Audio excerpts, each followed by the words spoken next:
It is time for the Writing Theory live stream.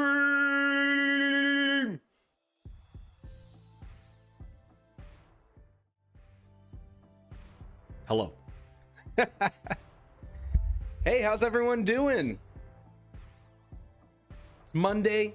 It's chill. It's casual. We're gonna get some progress done, but we're also gonna hang out. You know the drill. How's everyone doing?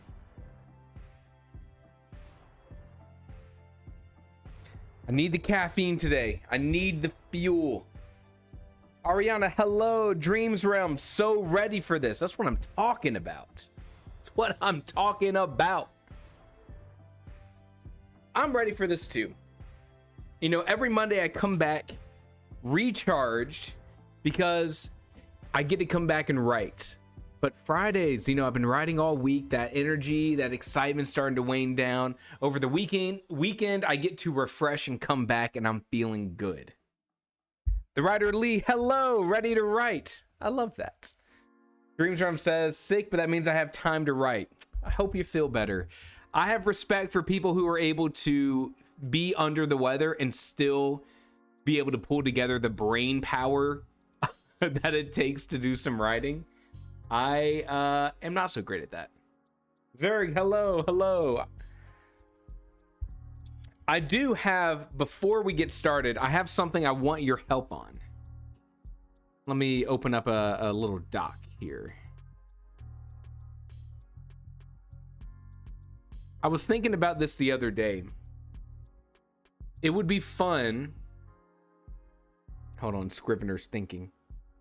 It would be fun to do a live stream in the future where, actually, let's do this in notes. Yeah. It'd be fun to do a live stream in the future where I try every single writing tool I can get my hands on and do a in time, real time, like figure out how to use the tool, figure out its value, and then sort of do a little tier list at the end. You know, I'm a sucker for a tier list. I wanted to ask you guys what writing tools are out there that you are interested in. So for example, also let's see, test. Let's make this bigger. Was this a list for ants? Am I right?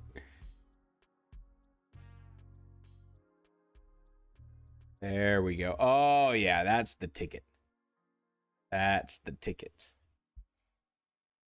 Oh, looky here. Lantern Valley, welcome. I was just saying, I want to do a live stream in the future where I go ahead and sort of like get all the free trials to all the different sort of writing software and writing focused tools that there are, and maybe go through, kind of try to learn how to use them, see what the value of them is, and then see if they're actually worth whatever they are. I don't want to say priced at, but maybe. So what are some writing tools that you guys may have been interested in trying in the past that would go in that video? I've used Focuswriter before because it's free and I'm poor, and it was pretty good. Shout out. I think another tool I hear a lot of people talk about is Plotter. A lot of people talk about like, oh, I've seen this tool. I don't know what it is. Plotter seems interesting. A tool to do all the planning for your story. I've signed up for the trial for that and downloaded it and checked it out. But I'd put some more time in there trying to figure it out. Dreams Realm says, I actually haven't used any, so I'm very interested. All right, so there are some tools here that I think make sense. Campfire is another popular one. Campfire is like a modular writing tool where their software can do a bunch of different things, right? You pay for like the writing part, so the big text editor in Campfire, and maybe you decide I want a tool to help me plan my characters out. And so then you can add on their character planning module to Campfire, and now you have a more robust writing tool, and then the world building one, and then the wiki version, all kinds of different stuff. Lantern Valley says free dictation software that isn't on phone apps. You know, I've talked before about ProseWrite. That's a dictation software. So if we want dictation, that can be represented on there. I would do a little real-time demo for that. I think that could be interesting. There's all the D&D prep apps, Zerg says. Yeah, you know, when it comes to like world building, there's another kind of interesting thing. There's a lot of crossover between, hey, I'm planning this world for a fun new D&D campaign, and also crossover with writers being like, I'm planning a world to tell this big story in. It'd be cool to look at maybe 1 or 2 pieces of software all about world building.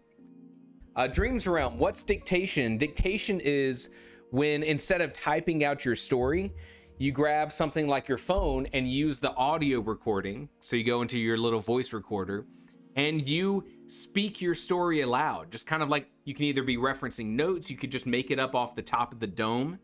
And then dictation software, you can upload the recording to, and it transcribes everything that you said into a formatted story so that you can then go in and edit it or add on to it. There's a couple authors who have made their entire living of being an author by using dictation to get their first draft down. Kevin J. Anderson is a really popular author who's done that. Zerg says, Incarnate, that would be a good one. I keep seeing recently that there's another map making website. What was that? Something like Cartographers, maybe one of them, but a map making. That'd be fun.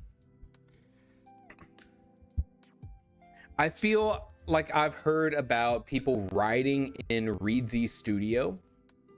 For the Words has come up in our streams. Kiera, hello. Finally here. I don't know how long I'll be able to write for, but I'm here.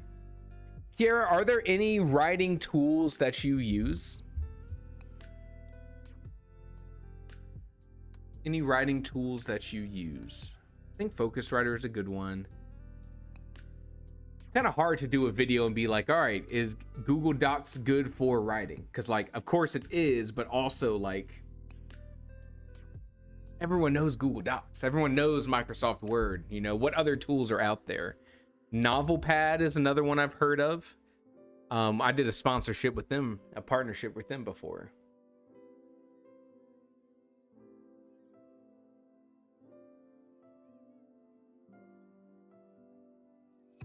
I mean, you know, I'm a fan of Scrivener. What's like are there any other Scrivener alternatives? I know another one called Bibisco, which Bibisco's kind of claim to fame is that they are similar to Scrivener, but I'm not sure if they're still free and open source, but they also can be run on Linux. So that's something Scrivener can't do, but Bibisco can. What happens if we just search writing tools? And I promise we'll get to writing here in a bit. Let me search writing tools.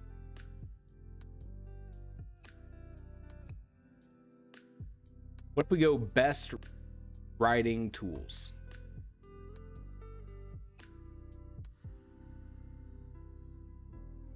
Ooh, Hemingway, that's a good one. I don't know if anyone here has heard of Hemingway. I'm a fan of Hemingway, not the author. Milanote. Milanote is what you're talking about, Lantern Valley. Not Milnote, Milanote. I was trying to think of that the other day because I know a lot of people on YouTube that I follow that do things like video game development use Milanote to track like the progress of their development. Milanote, good for keeping track of notes and outlining. There you go. Notion is another good one. Hemingway, yeah. The Hemingway editor. I was just talking about that one. The Hemingway editor, honestly, I approve. I've already used the Hemingway editor, and I think it is pretty great for what it does. Sort of a distraction-free writing tool. but then also can give you some feedback on grammar and readability in a really clean, aesthetic way. That'd be a good one.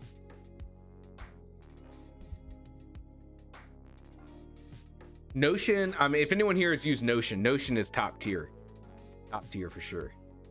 Something I've been looking for. Hello, Kaylee. Hello. Something I've been looking for is a good, robust, and free tool for making a Wikipedia or wiki of your own world building. And the best tool I found so far is called TiddlyWiki. I didn't make that up. That's really what it's called. There's plenty of free open source wiki things. Fandom, maybe. I'm not sold on fandom being the right move. Fandom kind of sucks though. That's kind of why. Pacemaker, it's kind of like Track Bear. Maker / Track Bear. That would be a good one. What other writing tools are there? I think what you're going to see a lot of times is Scrivener. Let's see what's on the right practice. Scrivener, Dabble. Has anyone here heard of Dabble? I feel like I've seen Dabble in, I think they're running their own like November challenge kind of thing. Vellum, that would be a good one. And Atticus. Never heard of Freedom. Vellum's would definitely be a good one here. Vellum, if you don't know what Vellum is, World Anvil, also Ryder Lee. I was trying to think of that one before. That's up here with like the world building tools. They reached out to me about some sort of partnership. Maybe this would be a good time to reach back out. The free version is quite annoying. Dang. Vellum, if you haven't ever heard of Vellum, this is a piece of software. And World Anvil beat me into quitting. Oh no. Oh man, sometimes that upsell can be pretty brutal. Vellum is a piece of software specifically for you to take your manuscript that you wrote and to format it for like Kindle and e-readers. Make it look all nice. Thing is, Scrivener does all of that. All right, this is a pretty good list to start with. Cool. Chronographer for world building. Also, hello, Havoc. Hello. Chronographer. Never heard of Chronographer. I'll put it up here with these three.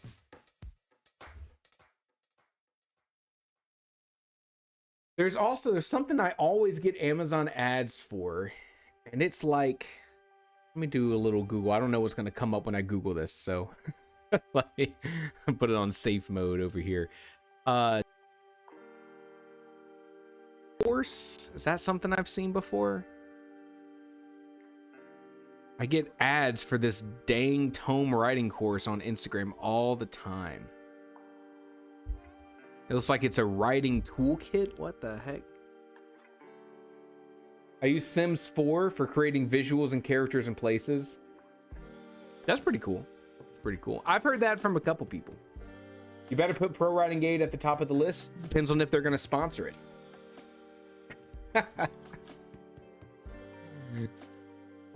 All right, I don't know if anyone else has gotten this in like Instagram ads. Let me switch over here. Hello, Zender. Hello, Zender.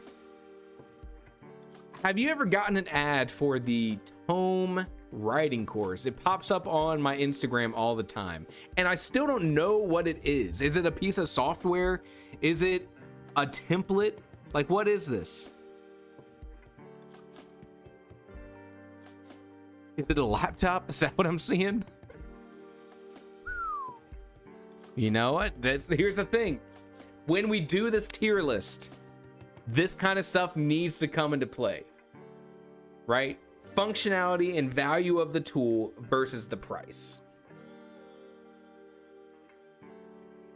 The core toolkit, the plot add-on, the character add-on, and the publishing add-on. What in the world? I still don't even know what this thing is. It sounds like maybe it's just a cloud-based writer. But Kayla says it looks like a class on writing. Tell me why, Tome. Why, Tome? I still don't even know what I would be buying. Is it a course? Is it a piece of software? All right, well, I don't know if I can put that on the list. You know, honestly, what would be good on here is Masterclass. They got some cool stuff.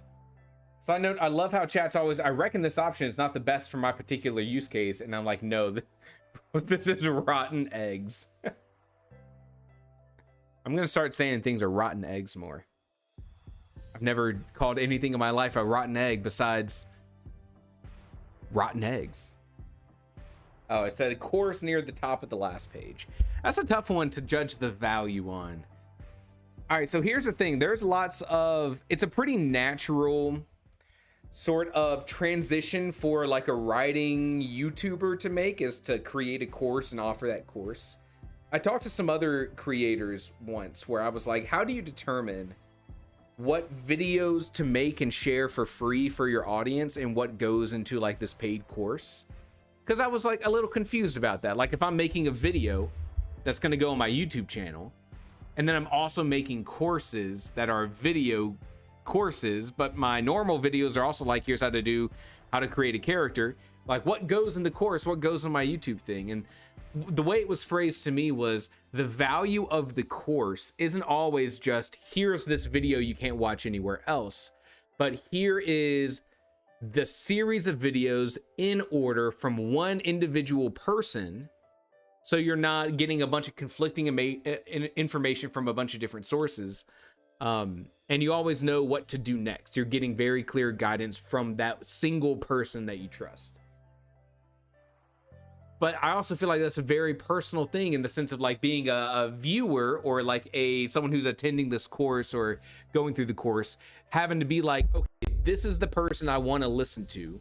This is the person who I trust their way that they explain stories. And this is the person I'm going to give my money to then go through the rest of that course. I don't know. Zurich says, I do not trust these courses at all, to be honest. And that seems to be the general consensus from, unless you're a super fan of a channel, that's the vibe I've gotten from general public, is that I see this YouTuber, or I see this content creator, maybe I should say, and they haven't published a best-selling traditional book, but they're still offering a course. And for some reason that feels like there's a disconnect. So I've seen that mentality as well of like, oh, this is like a cash grab. So I haven't done that. Instead, I just make videos on surrealism, and then also, anyways, also, let me show you one more thing before we actually get started writing. I was looking, there's something I've always been interested in. I think you're really gonna like this. Something I've always been interested in is like, what writing books exist out in the world, like teaching you about writing from authors that we know that just have like disappeared into the ether, right? I was looking around. I've always heard that Dean Koontz, you know, Dean Koontz, who's always kind of compared to Stephen King. They're right next to each other on the bookstore. Let me pull this up. Dean Koontz wrote a writing book, I think maybe in the 80s, early 90s, and it was called How to Write Best-Selling Fiction by Dean Koontz. Let me pull up the Amazon page for this. The book is no longer in print, and there's no, new copies being sold.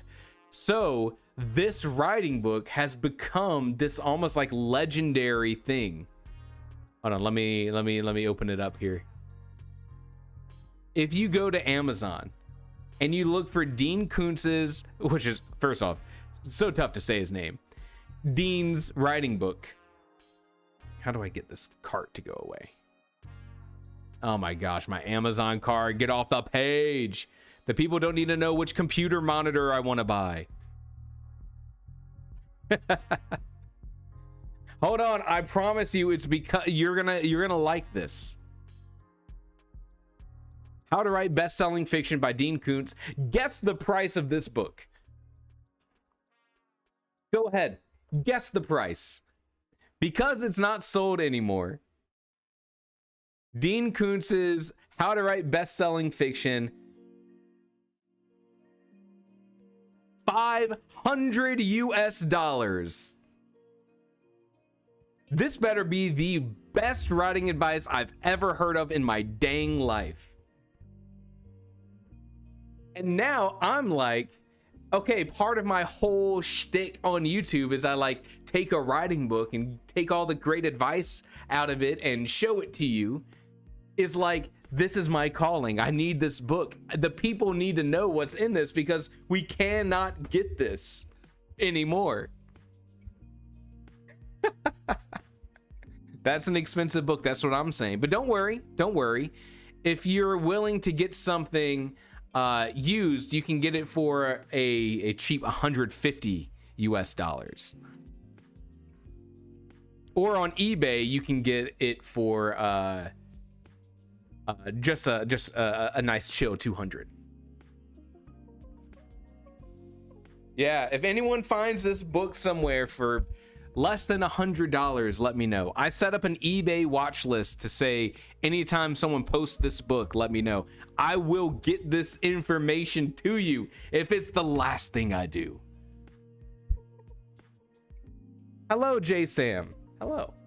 So anyways, I thought this was, I came across this today and I was like, oh my God, I cannot believe this. So pretty fun. Willow, hello. One day I will get a copy of this book and we will dissect it and see if it's worth the money. Came out in 1981.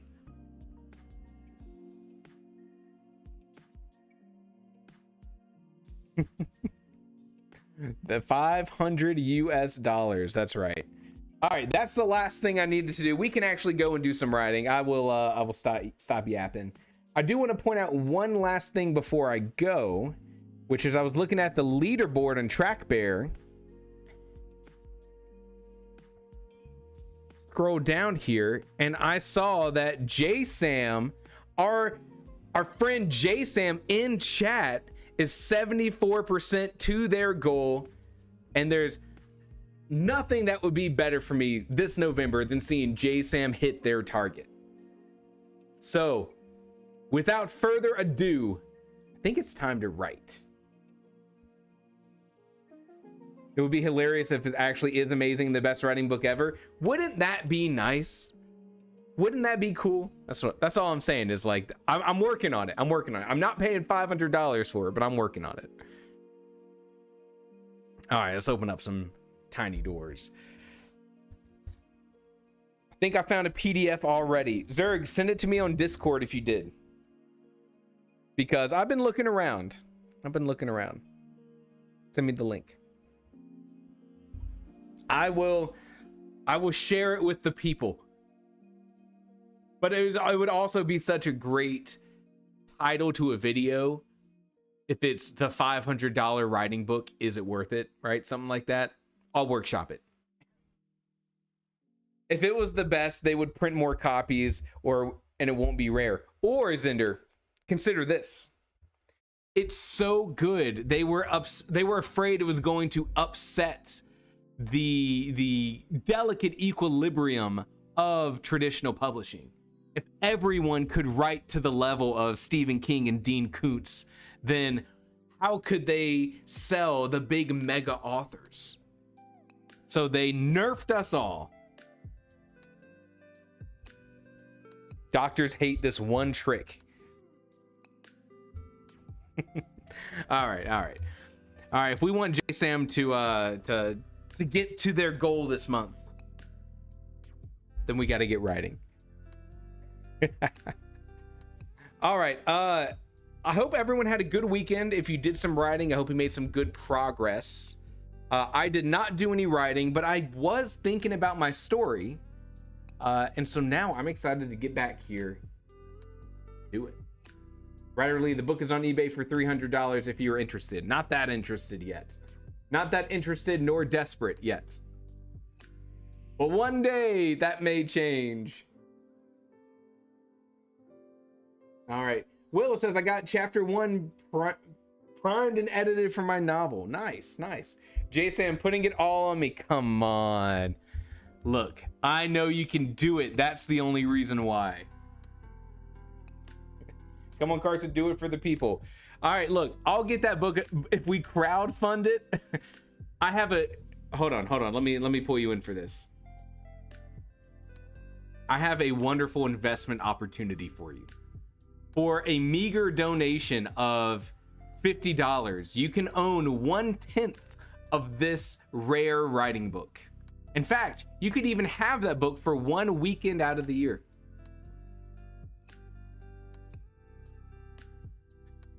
If you can recruit 2 others to donate $50 towards this endeavor, you will get a kickback of an additional $25.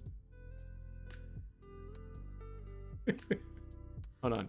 And look, real quick, side conversation, right? Real quick. If you, I guarantee you, if you invest with me, I can get you 300% return in the next month.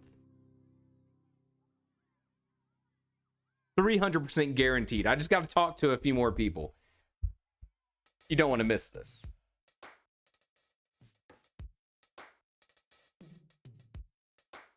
Zerg, 300%. That's easy. It's easy. It's that easy. Just trust me. Trust me, and let's do some writing. We can't hold JSam back. All right, let's do it. Let's do it. I'm gonna put the timer up on the clock. I hope you have a good time writing. I'll put the music up. You know the deal. And when we come back, you can tell me if you are interested in donating. All right, I'll see you guys later. 25 minutes. Let's do it.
The first sprint is over.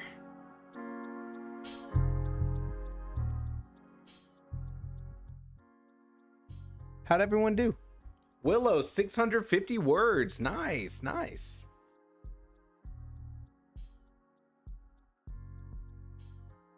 $650 words specifically into the fight scene. Going back and forth on ideas.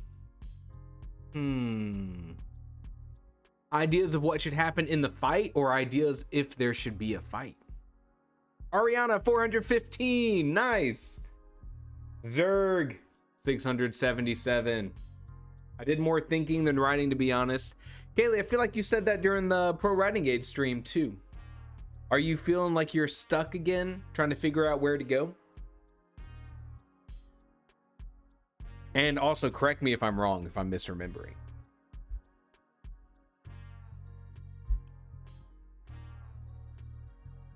Also, here's a question. Do we have any wrestling fans in here?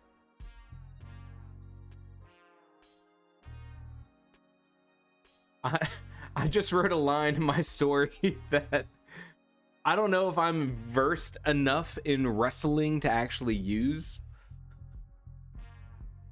Isaac and Devin would trade off slapping hands like they were exhausted fighters in WrestleMania. That one may not make the final draft, but it felt like a fun visual of two people who are starting to be friends, finding a way to connect and do this over work and all this. I don't know. But then I was sitting here thinking, I was like, I know that the gamer dude, hello. I know that in UFC, they fight in the octagon. But in wrestling, do they just call it the square? Do they wrestle in the cube?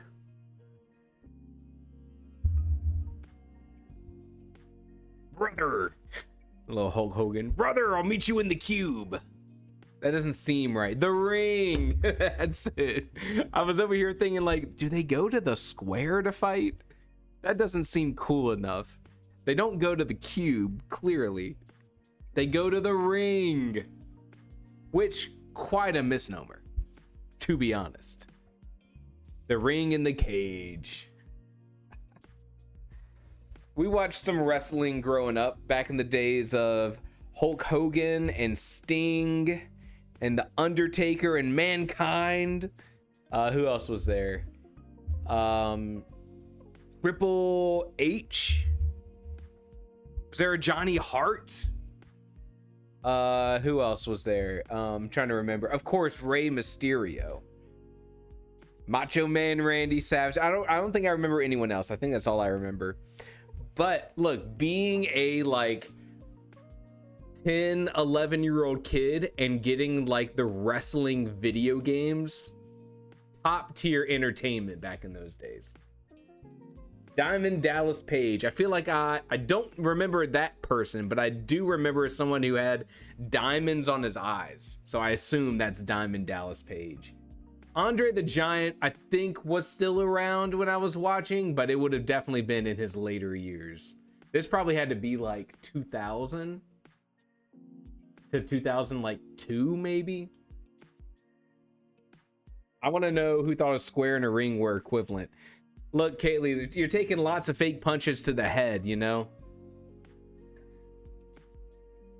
Do you remember when it used to be? Do you remember when it used to be to insinuate that wrestling was not real fighting, was like, for lack of a better word, fighting words?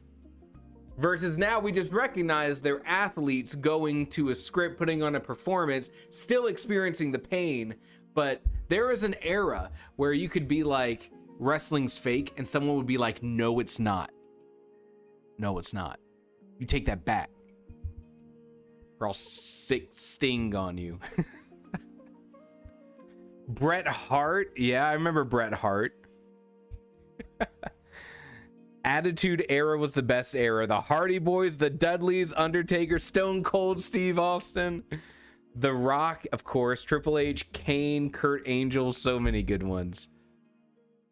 Not gonna lie, bro, this is all way too USA for me. Brazilian in chat. We got him. Everyone, we tricked him. We got him.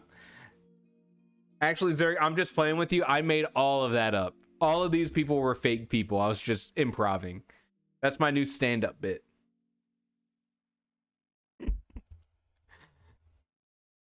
Got him. I'm feeling good about my store. I'm feeling like I'm in a good place. As much as I'm sure we could continue talking about wrestling. Why don't we go ahead and do our next sprint? That's probably a better use of our time. Though, you're getting Dwayne "The Rock" Johnson and The Rock in wrestling mixed up. They're actually not the same person. John Cena's not real. Have you ever seen him in person? Think about that while we do our next writing sprint. All right, off we go. 25 minutes, music's going up. Kaylee, I'm gonna give you this next sprint to either try to plan your way out of it, or if you're gonna start doing some writing. I know typically you're also maybe cooking some dinner for the family, but when we come back, let's talk about the soggy middle. Let's do it. 25 minutes on the clock. Try to make some progress if you can. Let's go right.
Writing sprint number 2 is over.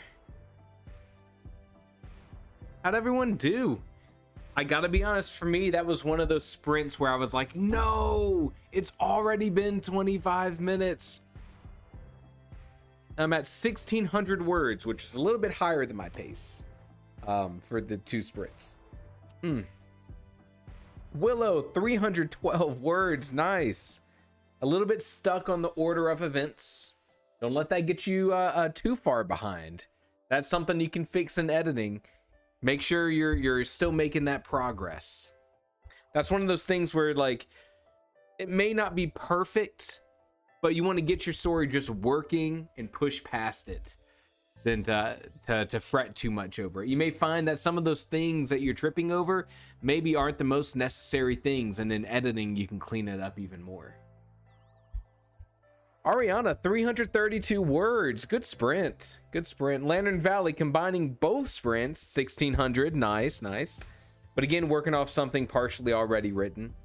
When I started the sprint in November with Upon Careless Gray Hills, I took a lot from my early draft, so I had like a crazy beginning. I was making all this progress.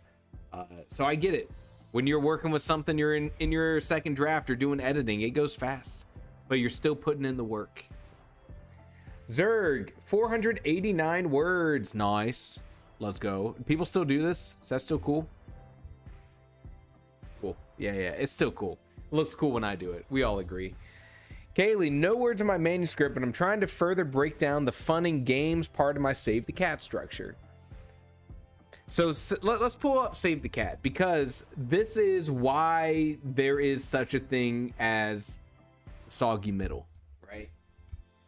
In so many plot frameworks, including Save the Cat, let me pull up Save the Cat, you get to Act 2, and so whatever framework you've been following is like, all right, you're Act 2, you're here. Write the rest of your book, and then we'll get to the climax, you know? What up? Doesn't look cool when I do it. Doesn't look cool. Let's grab fun and games here. This is why the soggy middle exists. Open image in new tab. Yoink. Well, it won't be great resolution, but it'll be here. If you follow any sort of plot framework, this is why the soggy middle happens, right? So if you haven't seen this before, this is Save the Cat. This is a beat sheet or a plot framework, kind of synonyms in this case, of when you're organizing your story, here's all the things that need to happen in this order. And the cool thing about Save the Cat is they also give you percentage values. So if your story is going to be 100,000 words, it says you should be hitting your catalyst 10% into your story. So now you can very easily say, okay, I should be writing this kind of scene when I'm around the 10,000 word mark. In so many plot frameworks, here's what happens. There's a pretty well-structured Act 1. They're like, hey, don't worry. Here's exactly how you need to open your story. Here's exactly how you kick off the quest. Everything's looking good. And you're like, sick. I love this. What a great plot framework. At the Act 3, they're like, great, everything's resolving. Here's exactly how it should happen, in what order. And you're like, awesome, I love that. And they always say in all the plot frameworks, Act 2, 50% of your story is just kind of like, yeah, have fun, do your thing, see ya, right? They don't tell you about Act 2. Leonard Valley says, I just walked to the kitchen and back humming the lo-fi music. Hey, it's I picked some bangers. I worked hard on that, and you know what? I'm glad you guys like it. So Act 2 in so many plot frameworks are like, cool, you've planned your story, you know, maybe you have an ending. Now, half of your entire story, we're not really gonna hold your hand. Go for it, right? And even in Save the Cat, they say introduce your B story. Fun and games, and then you have the midpoint of your novel. Bad guys close in, all is lost, Dark Knight of the Soul break into 3. Fun and games, first off, I don't think is a great name for this, because it kind of paints this picture of you doing like side quests, like fun and games, like, oh, you know, fun and games would be like what? I'm trying to think of an example from an actual story, but most of them don't have what I'm going for, because that's not a good way to tell a story, right? Maybe like, oh, Harry Potter, fun and games, we're gonna go to Hogsmeade and drink butterbeer. Ooh, how fun and cool and mysterious. But in reality, there's still something major happening for the plots, right? In my opinion is the beach arc, go to the beach for 3 chapters. In my opinion, the better way to look at this for fun and games and bad guys close in is, I've said this before, it may not fit your story exactly, but interpret it how you want, is to create, in my case, I usually go with 3 major sequences.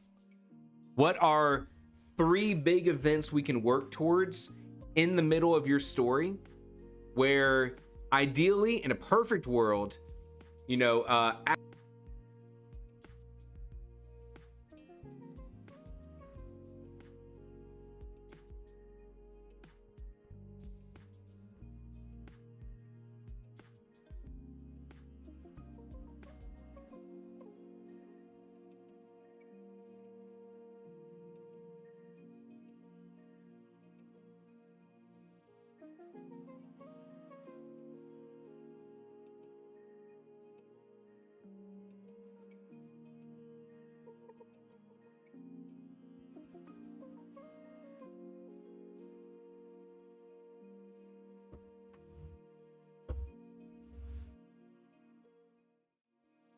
can you hear me now?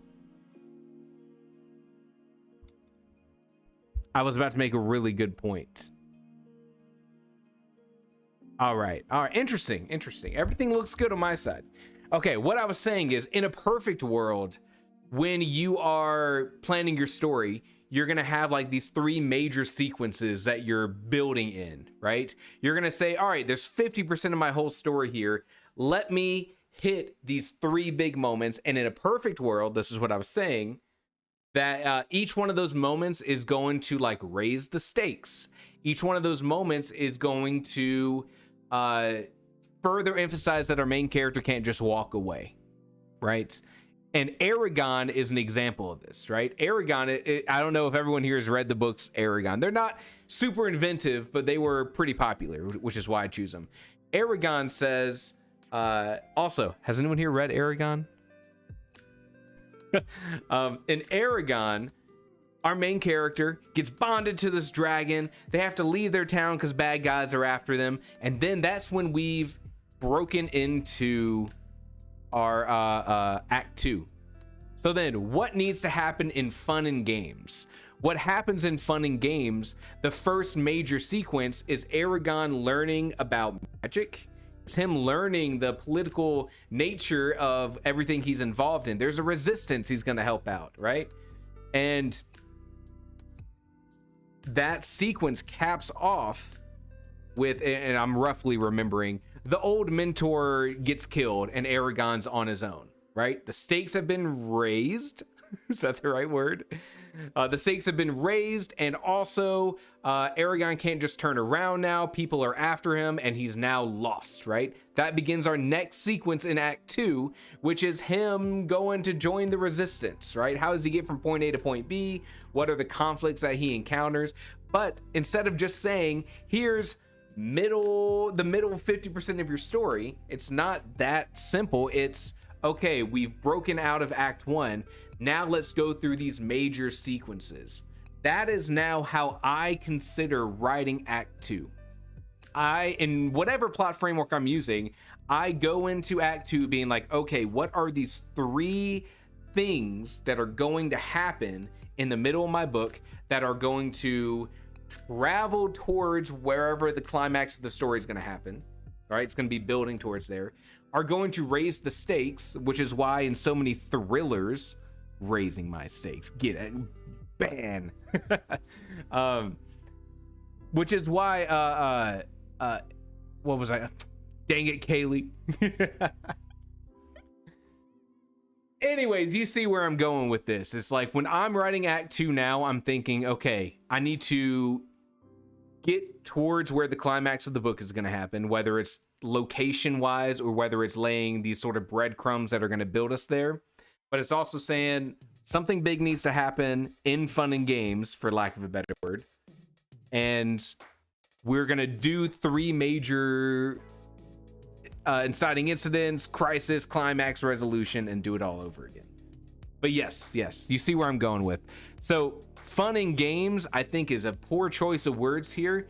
This should be, let's create a couple major sequences that are going to get us closer to the climax. Also, let me switch back here and you tell me, can you still hear me? Hello? Because everything looks good on my end. Cool. Appreciate it.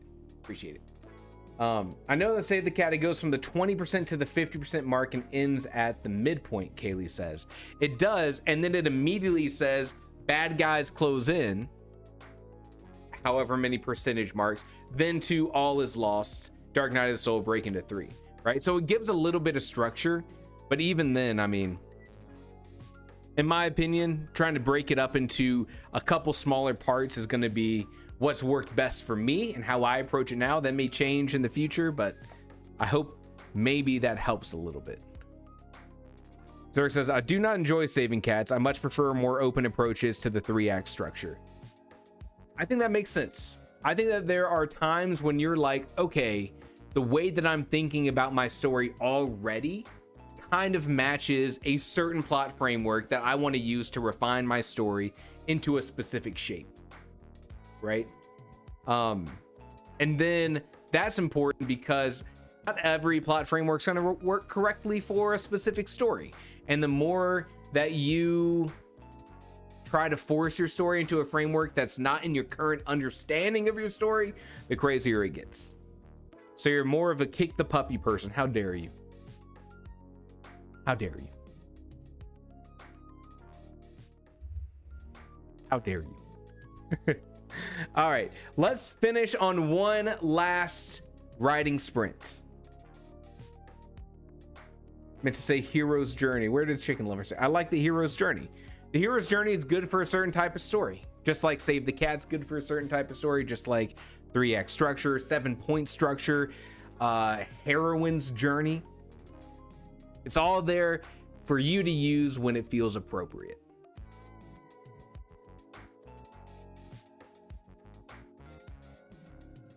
Let's get writing, Zerg.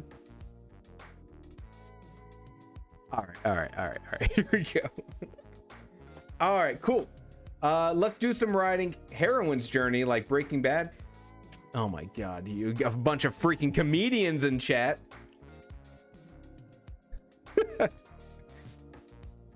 Focused on your writing. I guess I'll spend this next sprint trying to further break down into a few sub points in the not so fun and game section. That's my recommendation personally. I find that to be helpful. Maybe you end up going a different route, but potentially that could be a way out of it. I don't know. I hope it works. All right, timer's on. I'm turning up the music. One last sprint to end the day. Bunch of comedians, I tell you. Everyone thinks they're so dang funny. Try to be on the live stream making jokes, and you got a bunch of stand-up comedians in the chat. Comedians.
Sprint is done.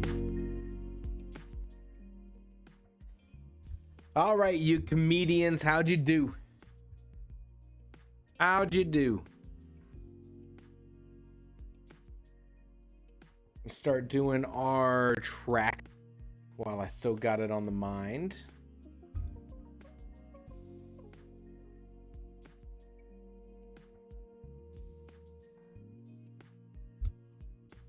Willow says, I killed off my first named character. Whoo! That's something. That is something. 2140. Let's see. We got Tiny Doors. 2140.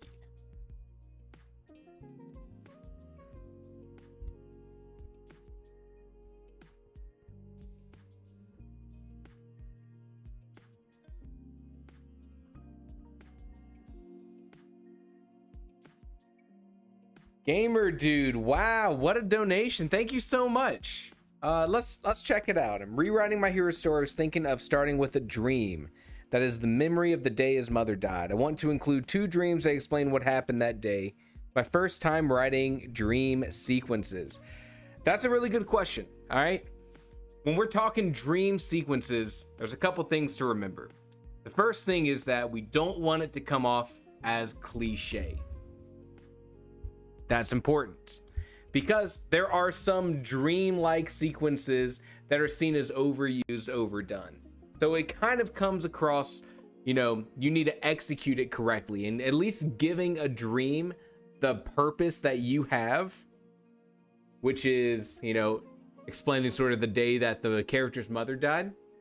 That's a good start. What I would recommend is to have the dream do more than just that. I want you to think about your character's themes. What's the point of the story? What kind of change is that character going to go through? And then also try to represent elements of that in the dream as well. A dream is very rarely ever just about one thing. And I think the biggest mistake is that when you're talking about dreams, having a dream that's just here is what's happened in the past, that's wasted potential. I would say a dream is interesting when strange things start happening to them. I got a whole video about surrealism, and it kind of talks about that as well, about surrealism being that dreamlike state of familiar and unfamiliar. We're in a world that's familiar to us in the dream, but when unfamiliar things start to happen, that's when a dream starts to feel interesting. So that's a good place to start. Good place to start. Also, I think it would be strange to only have 1 or 2 moments of dreams in your story. So I would consider, what more can you do with those dreams, and how can you have them be present multiple times throughout the story? Is this something the character's struggling with and they're trying to stop that reoccurring nightmare, right? Have it change, be slightly different as they go through different things throughout the story. That would be an idea. If you're gonna have dream sequences in your story, they need to be part of the story, not just a way to say, here's how the mother died. If that's the case, just throw in a flashback. If you're gonna use a dream, use all aspects of the dream. Make it weird, make it more than the world, put symbolism in there, because that's what dreams are. We try to interpret dreams. It shouldn't just be a flashback, it should be more than that. It should be, here's how the mother died, but that's not the end of the dream. Not only do we see that the mother died, here's the mother saying, you should have saved me, while she's still wounded and should be dead. That's when a dream becomes kind of creepy and real and dreamlike. So emphasize the dreamlike part, put some symbolism in there, but also find a way for dreams to be a slightly bigger part of your story, so you don't just have 1 or 2 sequences and that's it. Make it a part of the story that needs to be resolved and needs to justify its existence. Zender says, couldn't a dream be a flashback? At that point, you're just writing a flashback. If your goal is to write, here's what happened to the mother, you can just choose to present it as a flashback. But I believe, Zender, I believe that a dream, if you're gonna write about a dream, make it dreamlike. Throw in something that maybe can be interpreted 1 or 2 ways. Maybe punch it up with some surrealism. I think I got 2 videos on surrealism. Check out my video on surrealism. Maybe that'll be helpful. Very generous. Thank you so much, gamer dude. I hope that was helpful. Let me know how it works out. And the best part is, look, put it in your story, play around with it. You can always change it in editing if you feel like it's lacking in some way, or it can still be improved in some way. Go for it. Lantern Valley 2100 today. Nice. Willow 314 Wordles. It's a lot of Wordles. JSam 546 today. Better than I thought I'd do. I never doubted you for a minute, JSam. I knew it. Make sure to put those in TrackBear. Let's get my screen share up. Helljumper 164, Zerg 466, roughly. Ariana 313. I feel like you're very consistent. Very consistent. Felix will live on in your imagination. All right. I also need to put in my words from Yoink. It's 1200, which brings my total on Careless Gray Hills to 1200. Oh shoot, 1206. Got to be accurate here. Wait a second. 1206. There we go. Looking at the leaderboards, Willow 1185 today. Pretty good, I would say.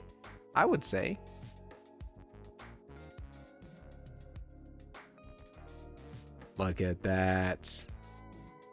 I'm gonna have to talk to Margot about changing their goal from 50,000 words to something else. They're skewing the whole results because they're up at 152%. Wild. Well, with this today, I've crossed the 40,000 mark. Lantern Valley, where are you at? Yeah, I don't think you're Lantern Valley in here. You're Potatoes Away. Nice, nice. Let's go. Let's go. 90K, do it, Mario. I haven't updated anything. Come on. I know you joined late, though, so if you get around to it, we'd love to see you on the leaderboard. All right, everyone. It's time to wrap it up. Bring it on, Willow. Catch up. I'll be your motivation. Come right with me. Just need a big jump. Hey, I don't ride on the weekends. That could be your jump. And Zerg is rising on the board. Look, I had a great time riding with you today. I made some great progress in my story, and I hope you did too. You know where I'll be tomorrow. Every weekday right here, same time. I hope you're having fun with Novella November. It is something I look forward to all year after how much fun the last one was. Let's keep going. Let's keep making good progress. And I'll see you tomorrow, if you're here. If not, I'll see you when I see you. Take care, everyone. Hell Jumper. Salute. All right, y'all. We got to bring back y'all. Y'all's a good one. I'll see you guys later. Have a great rest of the night.